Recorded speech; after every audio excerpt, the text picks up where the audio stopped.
Wildfire. What did you picture in your head as soon as you heard this word? You probably thought of a huge burning flame on a mountain.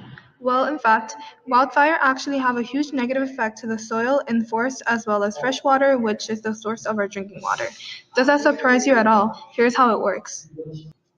Wildfires can have a drastic effect on how soil and a forest can filter water.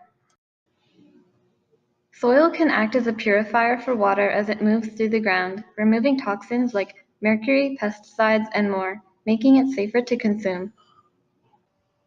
When fires burn topsoil and vegetation, it creates a waxy layer on top of the soil in a process called hydrophobicity. This prevents the water from infiltrating the ground to be filtered, ending up in streams and rivers that we source our drinking water from.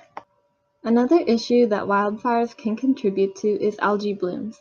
Algal blooms are a large problem for water that a lot of people aren't aware about. They are the result of a type of bacteria called cyanobacteria, or blue-green algae, feeding on nutrients like phosphorus, which is a byproduct of fires, and these blooms can grow rapidly and be dangerous for animals and humans to consume.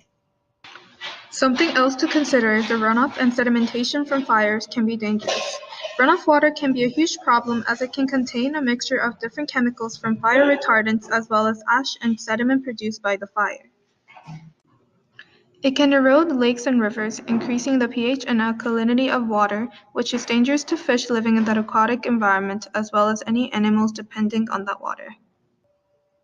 Current fire suppression techniques do extinguish fires. However, fire retardants used can harm the soil and water.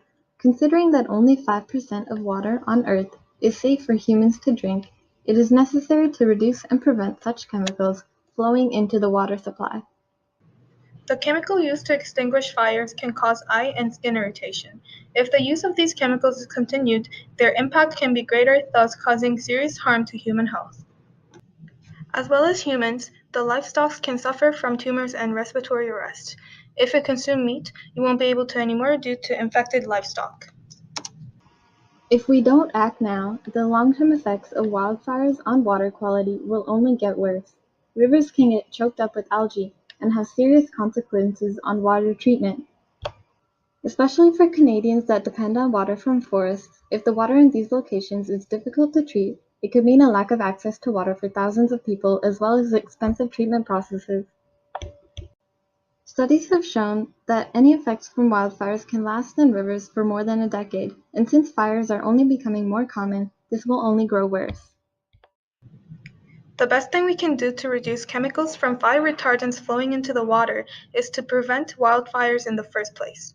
To prevent wildfires, individuals, including you, should be careful not to start wildfires. Don't smoke on a mountain and don't start a bonfire, even if you're camping and you want to roast a marshmallow.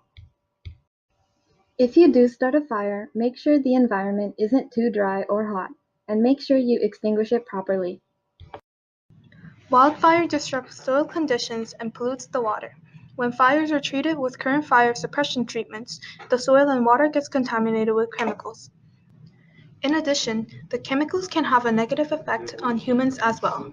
We need water to live and survive, so why don't we start paying attention and stop causing wildfires?